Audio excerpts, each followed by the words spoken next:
కారం పొడి,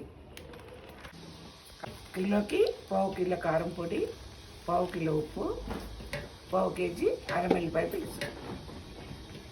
పిండి మెంతిపిండి వేసినప్పుడు మెంతిపిండి పెట్టిస్తాం. పసుపు సరిపడేంత, అల్లం వెల్లిపాయ పేస్ట్,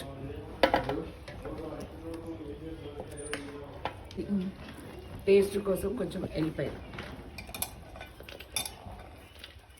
కారము, పసుపు, అల్లం వెల్లిపాయ పేస్టు అన్నీ మంచిగా కలిసేంత వరకు కలపాలి. ఆయిల్లో ముక్కలేసి కలిపి ఇందులో సపరేట్ పెట్టుకోవాలి. మామిడికాయ ముక్కలు వేసుకుంటూ మసాలా ఇట్లా మంచి ముక్కలు కలుపుతూ ఇంకో గిన్నెలోకి తీసుకోవాలి.